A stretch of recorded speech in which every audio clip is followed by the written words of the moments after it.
மாண்புமிகு பேரவைத் தலைவர் அவர்களே, மொழி எப்பவும் தொடர்புக்கான ஒன்று தான், இல்லைன்னு யாரும் மறுக்கவே முடியாது. உலகத்தில் இருக்க எல்லா மொழிக்கும் இது பொருந்தும், அதையும் யாரும் மறுக்க முடியாது.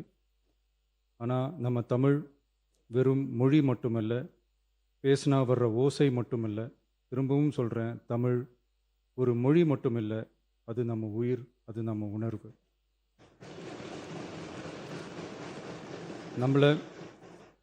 நம்மளை பெற்ற தாயை அம்மானு சொல்கிறப்பெல்லாம் பாசமும் சொந்தமும் நம்மளை அறியாமலே உயிரா உறவா உணர்வா தானா உள்ளுக்குள்ளே தோணும்ல.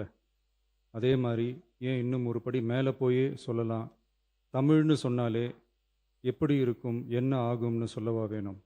தாய் எப்படி ஒரு மிகப்பெரிய புனிதமோ அப்படிதாங்க தாய்மொழியும், அதுலேயும் ஒரு மிகப்பெரிய புனிதமோ அப்படிதாங்க தாய்மொழியும், அதுலேயும் நம்ம தாய்மொழி தமிழ்மொழி இப்படி சொல்கிறதே போதும், எல்லாருக்கும் நம்ம தாய்மொழி உணர்வை பற்றி புரியும்னு நினைக்கிறோம். நம்ம தாய் நமக்கு மிகப்பெரிய புனிதம்னா நம்ம எல்லாருக்குமான தமிழ் தாய் பற்றி சொல்லவா வேணும். தாயை போற்றுகிற வாழ்த்துகிற தமிழ்நாட்டு மண் தமிழ்தாய் வாழ்த்து எப்படி விட்டுரும்? விடாது, விடவும் மாட்டோம். மாண்புமிகு பேரவைத் தலைவர் அவர்களே, நம்ம தமிழ்தாய் வாழ்த்த 1891 எழுதின மனோன்மணியம் சுந்தரனார் நம்ம தமிழ் மொழியவே தமிழ் தாய்னு சொல்லி உயர்வா பாடினார். இந்திய துணை கண்டத்தை, இந்திய ஒன்றியத்தை அழகிய முகமாக சொன்ன மனோன்மணியம் சுந்தரனார் அந்த முகத்தோட நெத்தியில் வைக்கிற பொட்டு தான், திலகம் தான் தமிழ் நாடுன்னு சொன்னார். இந்தியாவோட நெற்றியில் இருக்கிற பொட்டு மாதிரி ஒரு வெற்றி பொட்டு தான் நம்ம தமிழ்நாடு. அந்த பொட்டோட நறுமணம் உலகம் பூரா பரவுற மாதிரி தமிழோட புகழும் உலகம் பூரா பரவணும்னு சொன்னார். உண்மைதானே அது? இன்னைக்கு தமிழ் பேசுகிற மக்கள் இல்லாத நாடுகளே ரொம்ப குறைவு தானே. தமிழும் தமிழனும் இல்லாத நாடு எது? திரும்பவும் சொல்லலாம், தமிழ் ஒரு மொழி மட்டுமல்ல, அது ஒரு பண்பாடு, அது ஒரு நாகரிகம், அது ஒரு சிந்தனை, அது ஒரு அன்பு. தமிழ்னா விருந்தோம்பல், சுருக்கமாக சொன்னால் தமிழ்னா கெத்து, தமிழ்னா பவர். அந்த தமிழோட புகழ சொல்கிற தமிழ்தாய் வாழ்த்தில் அனைத்து உலகமும் இன்பமுறன்னு சொல்லி உலகத்தையே நம்ம தமிழ் உயர்த்தி பிடிக்குதே தவிர எந்த மொழியையும் எந்த மதத்தையும் எந்த இனத்தையும் ஏன் எந்த ஒரு தனி மனுஷனை கூட தாழ்த்தி பேசலை, யாரையும் கொஞ்சம் கூட காயப்படுத்தலை. மாண்புமிகு பேரவைத் தலைவர் அவர்களே, நம்ம ஒவ்வொருத்தருக்கும் தனித்தனியாக ஒரு பேர் இருக்கும். ஒரு கூட்டத்தில் நம்ம பேரை சொல்லி யாரும் கூப்பிட்டா நாம் ஒருத்தர் மட்டும்தான் திரும்பி பார்ப்போம். ஆனால் தமிழ்னு சொன்னால் ஒட்டு மொத்தமாக நாம் எல்லாருமே திரும்பி பார்ப்போம்ல. அப்படி நம்ம எல்லாருக்கும் இருக்கிற பொது பேரு தானே அது. நமக்கு தமிழ்னு அடையாளத்தை கொடுத்ததே தமிழ் தானே. ஒரு பேரே, ஒரு சொல்லே, ஒரு மிகப்பெரிய வரலாறுனா அது நம்ம தமிழ் தான். அந்த தமிழை உயர்த்தி பிடிக்கிற தமிழை பின்னாடி தள்ளினா தமிழ்நாடு எப்படி பொறுத்திருக்கும்? ஒரு கட்சிக்கு பிரச்சனைனா சம்பந்தப்பட்ட அந்த கட்சி மட்டும்தான் போராடும்.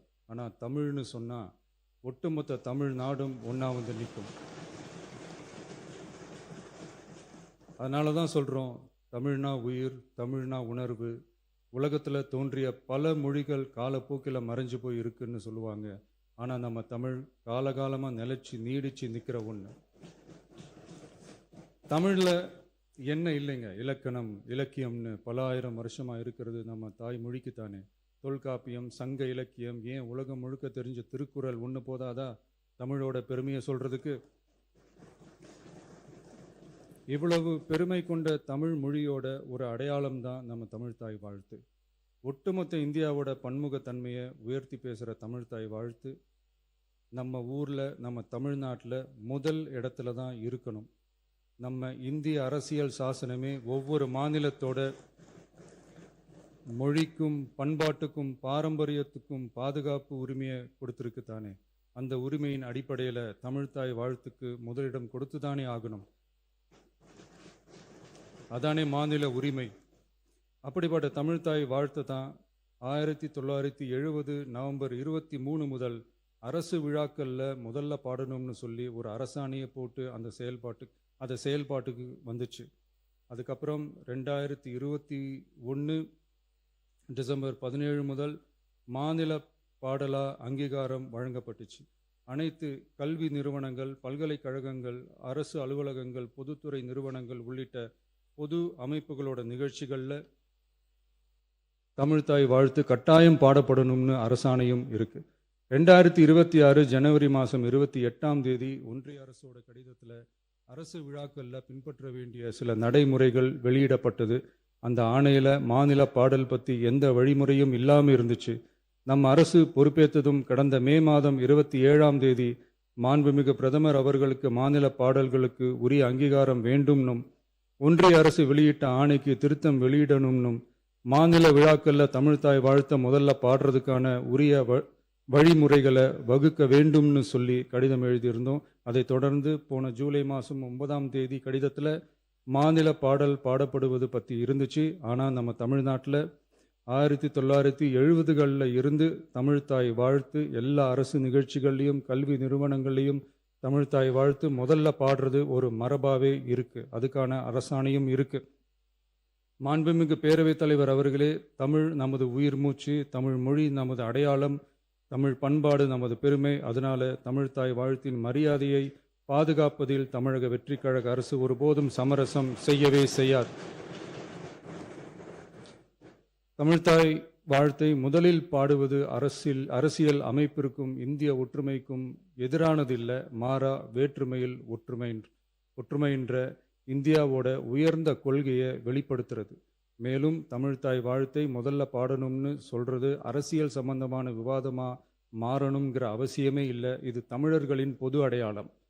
நம்மை வேறுபடுத்துவதல்ல, ஒன்றிணைப்பது. மாண்புமிகு பேரவைத் தலைவர் அவர்களே, தமிழ்த்தாய் வாழ்த்தின் கண்ணியத்தையும் தமிழின் தொன்மையையும் தமிழர் பண்பாட்டின் பெருமையையும் பாதுகாக்கும் இந்த உயரிய பணியில் இந்த சட்டமன்ற பேரவையில் உள்ள அனைத்து உறுப்பினர்களும் கட்சி வேறுபாடுகளை மறந்து ஒன்றிணைந்து அனைத்து கல்வி நிறுவனங்கள், பல்கலைக்கழகங்கள், அரசு அலுவலகங்கள், பொதுத்துறை நிறுவனங்கள் உள்ளிட்ட பொது அமைப்புகளின் நிகழ்ச்சிகளிலும் தமிழ்த்தாய் வாழ்த்து கட்டாயமாக முதலில் பாடப்பட வேண்டும் என்று கொண்டுவரப்படும் இந்த தீர்மானத்திற்கு அனைவரும் ஆதரவு வழங்க வேண்டும் என கேட்டுக்கொள்கிறேன். தமிழ்த்தாய் வாழ்த்து தொடர்பான அரசினர் தீர்மானம்.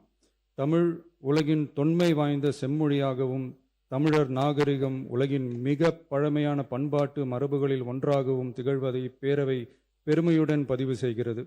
மனோன்மணியம் சுந்தரனார் அவர்களால் 1891 எழுதப்பட்ட மனோன்மணியம் என்ற நாடக நூலின் பாயிரத்திலிருந்து எடுக்கப்பட்ட தமிழ்த்தாய் வாழ்த்து 1970 நவம்பர் 23 முதல் அரசு விழாக்களில் முதலில் பாடப்பட வேண்டும் என அரசாணை வெளியிடப்பட்டு செயல்பாட்டுக்கு வந்துள்ளது.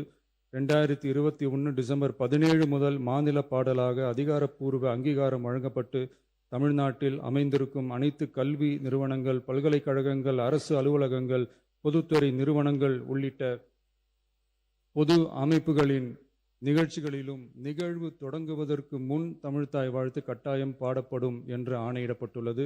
இந்நிலையில் ஒன்றிய அரசின் உள்துறை அமைச்சகத்தால் 2026 ஜூலை மாதம் 9 கடிதத்தில் மாநில பாடல் பாடப்படுவது குறித்து தெரிவிக்கப்பட்டுள்ளது.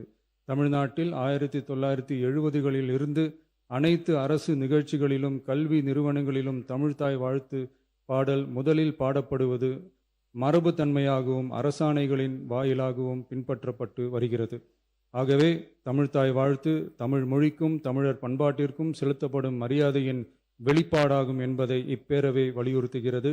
இந்திய அரசியலமைப்பு வழங்கியுள்ள மொழி மற்றும் பண்பாட்டு உரிமைகளின் அடிப்படையில் தமிழ்நாட்டின் பண்பாட்டு அடையாளத்தை நிலைநிறுத்தும் வகையில் தமிழ்நாட்டில் அமைந்திருக்கும் அனைத்து கல்வி நிறுவனங்கள், பல்கலைக்கழகங்கள், அரசு அலுவலகங்கள், பொதுத்துறை நிறுவனங்கள் உள்ளிட்ட பொது அமைப்புகளின் நிகழ்ச்சிகளிலும் நிகழ்வு தொடங்குவதற்கு முன் தமிழ்த்தாய் வாழ்த்து கட்டாயம் முதலில் பாடப்பட வேண்டும்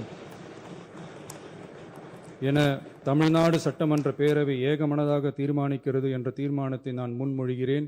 அனைத்து கட்சிகளை சார்ந்த உறுப்பினர்களும் இந்த தீர்மானத்தை ஒருமனதாக நிறைவேற்றி தர வேண்டுகிறேன். நன்றி, வணக்கம்.